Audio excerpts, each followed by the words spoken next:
Hi, everybody, and welcome back to a new episode of Through the King, our podcast where we analyze the life and personality of famous people from the point of view that the Tzolkin give us. My name is Karen, and I'm here with my friend Carol. Hi, Carol, how are you today? Hi, thanks. Yeah, I'm good and looking forward to talking about our new, well, not guest really, is it? But Yeah, almost guest. yeah, of course. And we are on this night wave spell, going into the deepest places of our hearts. And well, the ones who voted on the last episodes had chosen one character that we are going to describe today. And before we start, we are going to put on the screen the characters for the next episode. It will be the ninth episode of our podcast. It will be for the Moonwave spell. So you can vote for your favorite, and we will analyzing him or her on that episode. So don't forget to vote, and we will do the analyze. Shall we start? Yes. Okay, great. Well, this this character is not a singer, it's not an actor, it's not a painter. All those characters you can see it on the previous episodes of Through the King. And today we have one iconic character that changed a lot of things, changed the way that a lot of persons think.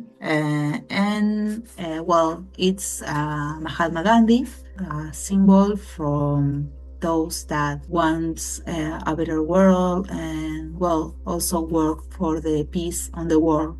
So we can say that he born on Porbandar, India, on October the 2nd, 1869, and his skin is yellow planetary human from this wave spell, the night wave spell. For Yeah, example, unlike some of the previous kins, the people that we've looked at, we didn't have the parents' kin date of birth in order to calculate the kin, or the brothers or sisters. So there could have been some real clues in there, yeah, but we just don't have them. And as you said to me earlier today, Karen, you said, well, it is the night wave spell, so yeah, yeah. we It's with mystery and going inside. So I think, well, it's kind of perfect for this character that also with this planetary tone that he worked. Uh, well, talks about perfection and manifestation, and well, um, I think that with the energies that we saw in his birth chart, we can describe a lot of things in his life, and well, the way that he developed his ability like a human, like the human live in his essence. So when we looked at a lot of, I looked at a lot of the dates, because I looked at pretty much his whole history as much as I could, and it was surprising that also the human did not appear. So he's a planetary human, but the human did not appear as the central the destiny kin, or any of the other as the antipod or analog to the kins of these important dates, or and friends or acquaintances.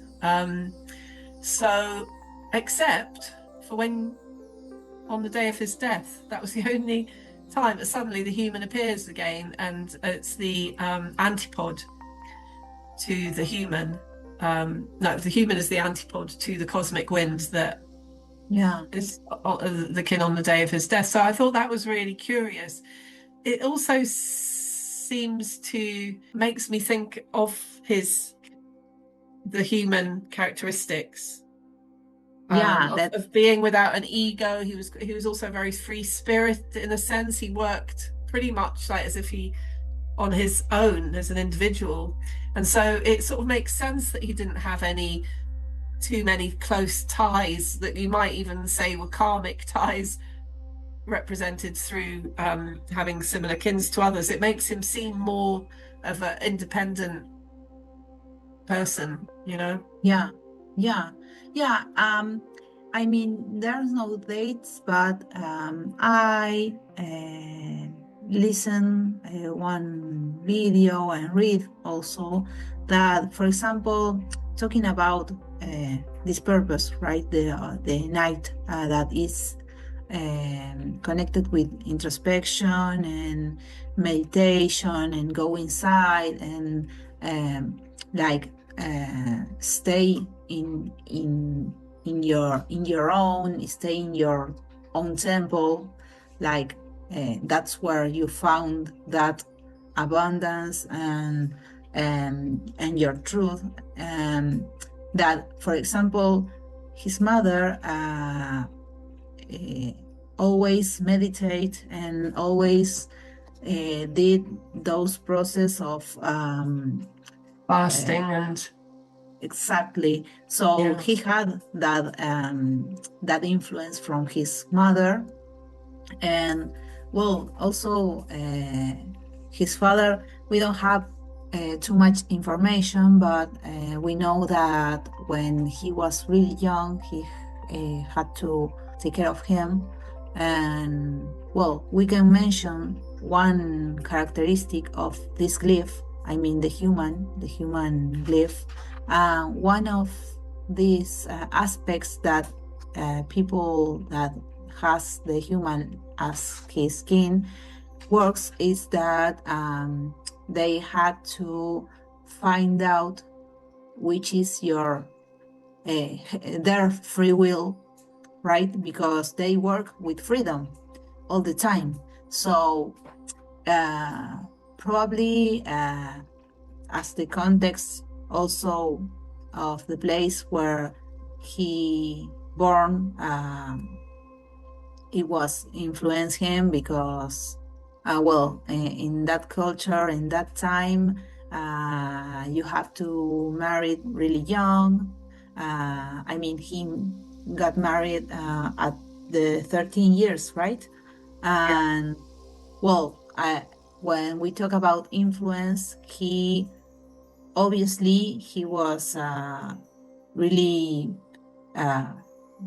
maybe marked by this culture, but also he understand really young that he had that free will and he started to decide by his own wellness and experience what he want to do. I mean, he was unlike people that we looked at before on the podcasts. Gandhi didn't have some obvious talent from a young age. It was like, oh my gosh, he can really, we had a cat who could really paint, she can sing, he's a great footballer. Quite the Yeah. opposite. I mean, he sort of seemed to float around a bit aimlessly when he was younger. He read a lot, he was quite solitary, I think, and probably quite had a lot of time to think. But where the change really came was when he went to London. Yeah. And that was in 1888 that he left for London. And funnily enough, from what you're saying about this inner, the night wave spell, being about exploring the inner self, and that's where we find the abundance. Where he went to train to be a barrister, to be a lawyer in London, was called the Inner Temple, and it was that was a building built by the Templar Knights. Okay. It belonged to the Templar Knights years before as well. So, but that seems to blend in there, and that's where he really seemed to, yeah, he found his purpose, ironically almost, because it was there that he read the Bhagavad Gita. I mean, he was a Yeah, big reader already in India by all accounts, but he read the sort of Hindu religious texts. He actually read them in an English translation with his yeah, newfound English friends, and it was in London also where reading the Bible with as well with the friends there that he said that also the Sermon on the Mount, Jesus' Sermon on the Mount, that also, along with the Bhagavad Gita, these taught him that renunciation was the highest form of religion.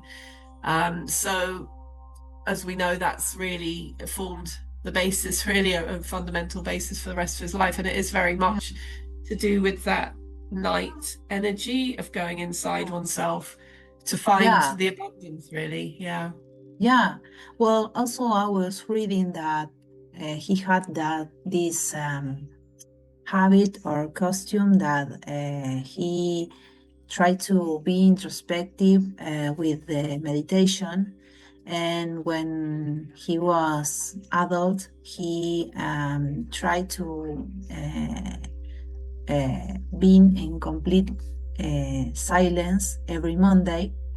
And well, and no matter what happened around him, he tried to make silence uh, and write or meditate or maybe examine his own thoughts or actions. And there's a quote that we will share on the screen, but he say sometimes to journal that silence is a great force. To me, it has become a physical and spiritual necessity. Originally, I did it to relieve the distress of work, but over time, it served me, it served me in my search for truth. So that fits perfectly with his purpose.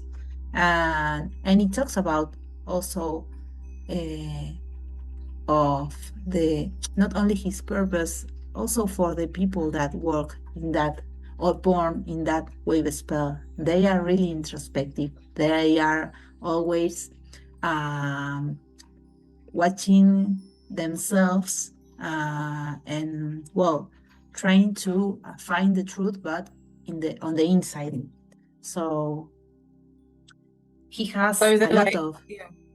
sorry, he has a lot of quotes like that. And it's curious because he's a human, and you mentioned that in his oracle, his antipode is the wind, but he seemed had a good relation with that energy because he always speak really clearly, and he always had that phrase perfect for the moment or to describe the things that he thought. So, Yeah, I um, don't think it came naturally to him though. He was actually quite shy, and it was he was kind of like his life forced him into speaking, because actually in his first, when he got back to India, the first time that he was acting as a lawyer representing somebody, he lost his voice and he couldn't speak, and so he had to he couldn't continue with that case. And I think that was in India, and then yeah, and then the next thing he goes to South Africa. So I think it was just, some things happen for a reason, as they say. And he just kept getting um chosen, I would say, actually, for what ended up being this role that he played. Um he was he was chosen by the people who needed him, which was actually in when he went to South Africa in 1893, and he won a case there, um, a legal case. He thought he was going to go back to India, after a year, but then it turned out there was some kind of act was being passed, which was very unfavorable to the Indians who were living in South Africa. And so the businessmen for whom he'd been doing the legal case, they practically begged him, he to stay. And so that's where it all started. So yeah, he sort of it wasn't his character, but he became, as you said, really very. I don't think he said a lot, but when he Yeah, spoke, it was very impactful. that also talks about the planetary tone that always find the perfection Right. in what he he tried to do. When you look at his life, it's quite poetic. The Yeah, movement actually sort of seems to suggest this also planetary sort of characteristic, which is to be like a perfectionist and then follow something through to the end, yeah. and then you start the next task, and we get a lot of magnetic energy, and then we get cosmic Yeah. energy. And Well, we can see also if we watch not only the oracle, also in his wave spell, that the hand, the overtone hand, it's well, it's represented with his his own will, his ability to um, take the things on his hands to make it possible. So, and about that, for example, well, of course, before we uh, record this every episode, we talk about a lot of the characters and what we found about the characteristics. And one of the things that always mentions on Gandhi's story, it's the Salt March, and that it was a way to protest against the British Empire. And well, he took that decision, and he showed his capacity of for action and willpower for show that when you want something, you can put your own talents, your own will to try to make it through. So in his wave spell, the hand is his strength, and also in his oracle, this is his analog force. So like human glyph, this is a great alliance, I think it's the word, because the hand, it's almost the healing also, right? So right. in all his actions and intentions, there was this intention of try to heal what is wrong, or try to help people for a better life. We have the dates for this Salt March, and there's one of the events that we have the exactly dates, and you found out some interesting energies there, right? He starts the march on 12th of March, funnily enough, Yeah. 1930. Planetary walk, Skywalker seed wave spell, which, I mean, he does have seed in his Synchronova, yeah, energy. No, but it's Uh, his challenge. but it's his challenge, the Yeah. seed, yeah, as well. True. Yeah. Yeah, and it's the, I mean, he did the protest walking. So he started a 24-day walk on the sky, the planetary skywalker. Like the perfect way to do it, it's walking. It's like maybe obvious, but it's amazing that the energy there that day that he started this protest was Skywalker. So And this just evokes something incredibly poignant. Going to collect a handful of salt, something so simple. And that is the protest that he was inspired to do after a period of prison, and then taking time off from politics for a while. yeah. And then this comes to him as a very, in its simplicity, and Yeah, also in the justice of it, actually, you know, the injustice of the British denying the Indians access to create their own salt or trade salt and yeah, taxing them on salt. yeah, And so when somebody is being so unfair like that, all you have to do is go and get that handful of salt. But actually, you know, that takes, this is why I think that he goes into the night energy, wave spell energy, to find that answer to the, you know, yeah, what he's going to yeah, do. And so, and when he comes out, it has this huge impact, and it draws in so many people. And the crowds join him as the walk goes along. It gets bigger, and by the time he reaches down to get the handful of salt, and there are photographs of it, and then the news spreads, it everybody, all in the, you know, all the Indians suddenly making their own salt. They're sharing salt. It's what you call, what was the word? Oh, I can't think what the word is now. But it's civil disobedience. It was Soul and Mirror when he collected it, with it being the white salt, you know, and yeah, mirroring the injustice of the British with this action. You know, it sort of really revealed yes, so much. It revealed so much. yes, yes. It it does. It was the pure demonstration of how individual willpower activates collective actions. And well, this phrase refers to that. I mean, I can connect it with the hand. I can omit it because it's like the energy showing.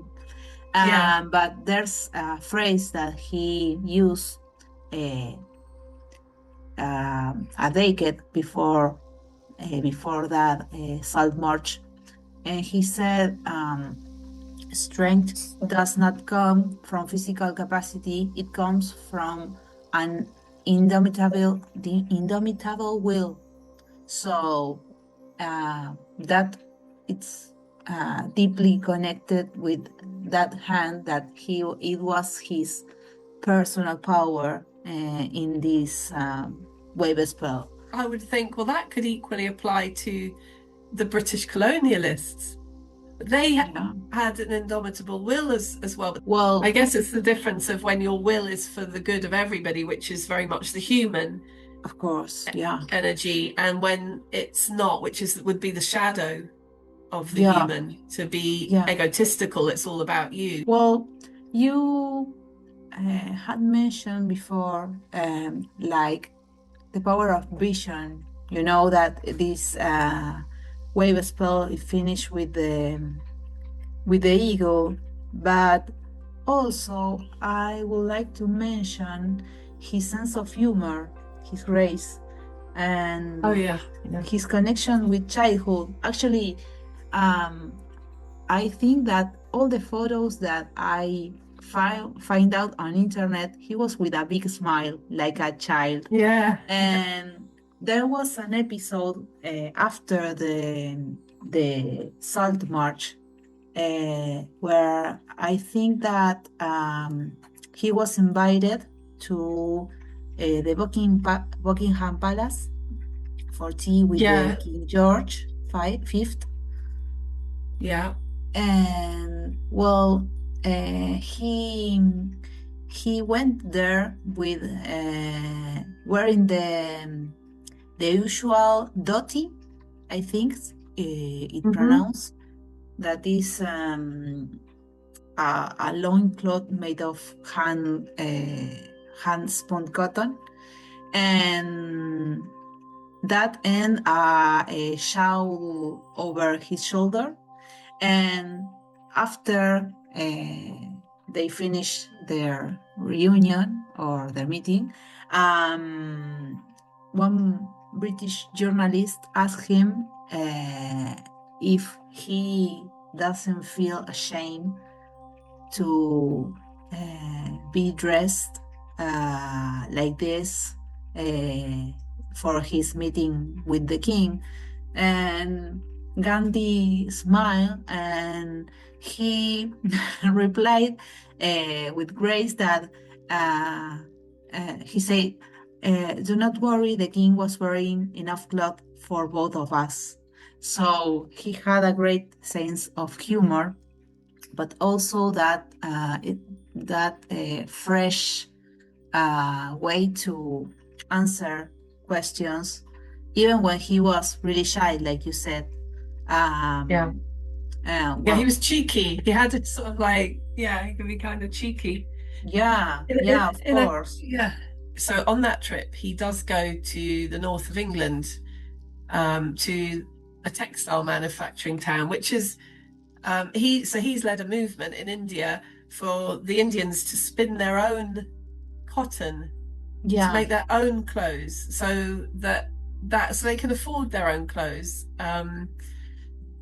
Doing it that way, and this causes that other people in north of England who produce the textiles that are being sold to India, um, to be out of work, and he goes up there to he does this a lot. He goes into exactly where, the eye of the storm, you might call it sometimes, but he was received with, great kindness. People were always, wherever he went, people seemed to were charmed by him. That was the cosmic eagle of the night wave yeah, spell when he arrived there. So, and I think it was so he was furthest away from India, and he was with what you might call the enemy. So, like yeah, his two working class groups of people in different countries who are actually sort of being set against each other, but really, and that they shouldn't be. And this was the great thing about Gandhi and, the combination of all his different energies, was that this night energy of abundance combined with the human, which is also about abundance. And so he was a great visionary in that sense, that he could see there's plenty for everybody, and I just want everybody to get along and stop fighting. And then when he visited the king and queen at Buckingham Palace on the 5th of November, that few days or a week later or whatever, that was Lunar Warrior in the Eagle Wave spell, which is, wow, so quite interesting. He'd reached, the cosmic eagle, and yeah, actually magnetic eagle is his integrated energy. yeah. I was So about to say that. oh, Yeah, okay, yeah, yeah, yeah. It's. I mean, he was aligned with the energy that he had to apply to achieve his own mission. So it's really symbolic that he was really a visionary. I mean, yeah, he always tried to uh, see right through the things, and also behind that there. I think that's why he chose the philosophy of non-violence, that do not react to the violence that sometimes the people of India, or the places that he was maybe with the ones he was doing the protest, they receive all the provocations, and well, that also, I think it's like a mix between this Sichrono that he had that we don't mention before, but I think it's actually uh, really symbolic, because he's Overton seed, so he really planted the seed in people, because he was uh, inspiring other people's other leaders also, like Nelson Mandela, and well, the humanisa influence, like we said at the beginning. So he was putting yeah, planting the seed and doing with all the strength that uh, this intention bring to him. It yeah. was in his heart, I mean. the last thing I just want to say, as we come to, wind up our podcast, is going to the end of Gandhi's days to show something that I think that reveals how powerful he really was in the way that he conducted himself, his actions. Okay, so he used to get on with Muhammad al-Jinnah. He had some much better, probably, friends and acquaintances, but he did get on with Muhammad al-Jinnah, who was a contemporary of his and a Muslim, in the fight for Indian independence. But while Gandhi is in prison from 1942, the Muslims become much stronger. They continue their actions in India, and they become much stronger. And so when we come to 1946, Jinnah is declaring a direct action, because what he wants is not just independence. He wants Pakistan. He wants it to be split. He wants India to be split so that Muslims can have Pakistan, and the Hindus will have India. And he declares a direct action day on the 16th of August 1946. But it becomes, just horrifyingly enough, it becomes called Calcutta Killing Day, because on that day the Muslims start to kill Hindus, I think, obviously in Calcutta. And that kicks off all sorts of retaliations and more violence, and so it goes on. Now, on the 15th of August, that day of the direct action was Magnetic Dog Kin. Okay, now a year later, on the 15th of August 1947, the UK Parliament passes the Act for Indian independence, and it divides India into two separate dominions, so India, Pakistan. Okay, now that is Magnetic Wizard.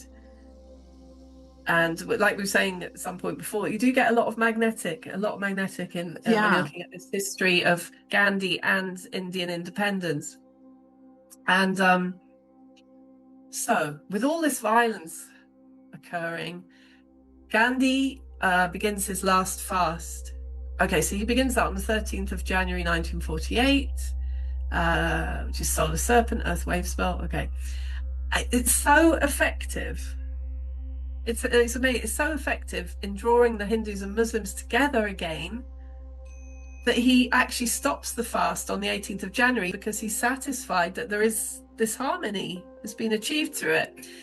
And what I found so amazing, really, about that, and beautiful and poetic, is that being on the 18th of January 1948, that is also Magnetic Dog. And so it's like he's neutralized the violence, and Magnetic Dog with Magnetic Dog. And and then he's assassinated on 30th January in Cosmic Wind Kin in the Dog Wave spell, which has the human antipod sort of thing. And apparently, well, there were 10 years of relative peace after that, because people were so stunned, really. Yeah. But And just before start a new night wave spell, just before pass for his own mission again. Fasting was his ultimate expression of free will, like using total control over his own body to influence the soul of others. It's an amazing act of love, of course, because he's compromised with his own mission in that case. And let me add two things. One is the last quote talking about freedom. And he said in 1931, this was published in Young India on March 12th. He said, freedom is not worth having if it does not include the freedom to make mistakes. And you mentioned before, I think this biography, this analysis, doesn't come by coincidence. It's a synchronicity because we are on the 156 years since he was born. We are in the same solar ring, Mm. like you said, in the resonance seed. So maybe this is the seed that we need to plant for this present. Yeah, yeah, yes, Yeah. really, yeah. Yeah, So it really certainly fits with where we are at the moment with geopolitical situation. At the moment, I can see it very clearly. thank you for listening to us. We hope you enjoy this chapter. Remember to vote for the moon wave spell, your favorite character, so we can do our analyze about the character that you vote, your favorite. And remember that if you want to know more about your own king, you can send a message to the WhatsApp number that is in the comments, and I will help you to understand better your own king. So it's been a pleasure, Carol, to share another episode of this podcast with you. And well, see you on the next time. Bye, Carol. Thank you. Thanks. Bye.